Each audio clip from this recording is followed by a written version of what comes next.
guys, Nick Bosco here. I know it's been a while since my last video. Just been, things got crazy. I was away for a little while and then not feeling so great, and you know how the winter is. I can't wait till spring comes and I get to be back outside and get some nice weather. But I'm back and I'm making another video and hopefully I'll be able to keep this up. But today I want to talk a little bit about Conor McGregor, right? Like everybody likes to talk about Conor, right? I want to talk about his call-outs or his Twitter activity, not really even his call-outs. Like if he mentions a fighter on Twitter, it's not necessarily a call-out. Like, if he says somebody's name, all of a sudden it's like, oh, Conor McGregor's calling out so-and-so, Conor McGregor's calling out, whatever. But if he mentions a fighter, it's not necessarily a call-out. I don't think Conor McGregor is going to fight like just anybody. He wants to fight like the big names. He wants to fight for titles. He wants to fight the money fights. Just like everybody wants to fight him, I think that's the reason why everybody's all jumping on it. Just recently Conor wrote something, Conor McGregor versus Diego Sanchez or something like that. He's not going to fight Diego Sanchez. Like, it's just not going to happen. But, of course, there was all articles about it, like, oh, Conor calls out Diego Sanchez, like, blah, blah, blah. No, that's not a call-out.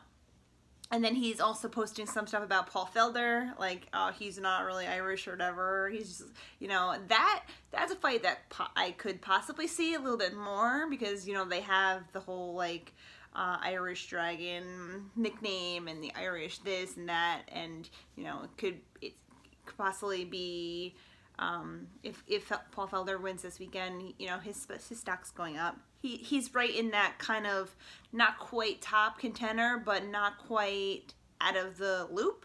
And I think that fight could be something that could interest Conor, in the future. But just the point is not everything he mentions is a call out. I think he knows how to work social media. He knows how to stay in the trending, and he knows how to keep his name out there and have people talking about him. Excuse me. He's talking a little bit about boxing too, just so he can keep that open too, as it is. He's very good at keeping himself relevant. And of course he's going to mention everybody. He's going to continue to mention Khabib as this fight comes up. He's going to call out Khabib again. He's going to keep that name. He's going to call out Tony Ferguson too. These fights are coming up. If Jose Aldo gets the fight with Henry Cejudo, even if it's at 135 pounds, he's not going to go anywhere near 145 again. But I'm sure he's going to be calling him out again, saying, oh, Aldo deserves a rematch, whatever.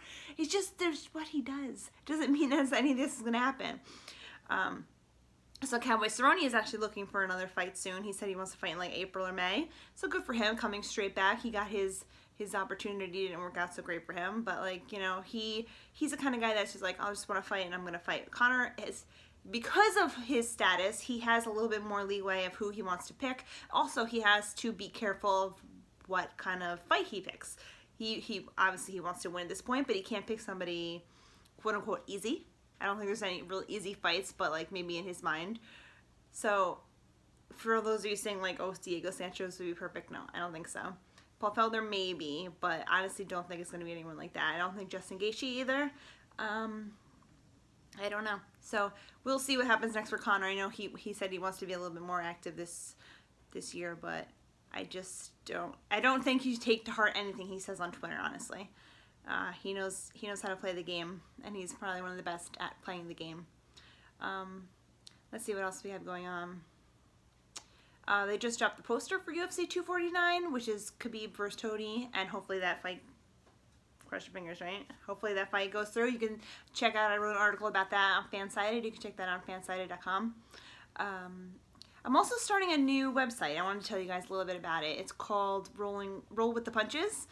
It's a little bit about sports, a little bit about the fighting, but it's not going to be mainly about that. It's going to be basically like what I want to get off my chest. Like the purpose is like I'm a happy person. For the most part, I think. I like to look at the bright side of things. I like all those stories you hear coming out of sports, like, the happy stories. And when I first wanted to start writing about MMA, I kind of, I wasn't really active on Twitter much, so I went on Twitter, got into the MMA Twitter universe, whatever, and people are negative. Let me tell you, people are very negative, and I don't just particularly like that. And even starting writing for Fansided, I liked more of the news pieces. I like to write like, oh, so-and-so stepping up to fight this one, or this one's jumping into this one. I didn't really like to do the like negative type of like, oh, is it time for so-and-so to retire? Like those kinds of articles I never really like to do.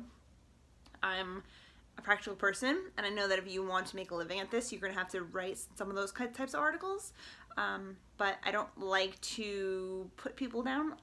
Even in real life, like maybe I'm not cut, maybe you could say like I'm not cut out for that kind of work, but I like to be more happy. I like to be positive. I like to bring people up. So this website, I'm going to put it on my Twitter. I'm going to put it in my Twitter bio so you guys can check it out. I just launched it today, so it's like still like in the works, but hopefully it's just like things that I'm interested in too. Like I don't know if any of you guys are interested in like nutrition and recovery and all this stuff that like fighters would have to go through or athletes would have to go through. I'm hoping to be able to talk to more athletes about that sort of stuff. Like I've been to the float tank. I put a video up on that on my YouTube. Just all different kinds of diets and health, and you know, CBD oil is like a big thing that's coming up now, so I'm going to research that, and just like stuff to tie in more, like not just in the cage but more of the outside of the cage, and even other sports too. Like I'm getting really into surfing. I like winter sports. The Olympics is coming up, so hopefully stuff like that. And I hopefully that you guys can support it and you guys will like it, and hopefully it'll blow up to a big thing. But of course I'm not like expecting that, but I'm just hoping. So thank you so much. I'm gonna also try and put the link in with this video. We'll see how that goes.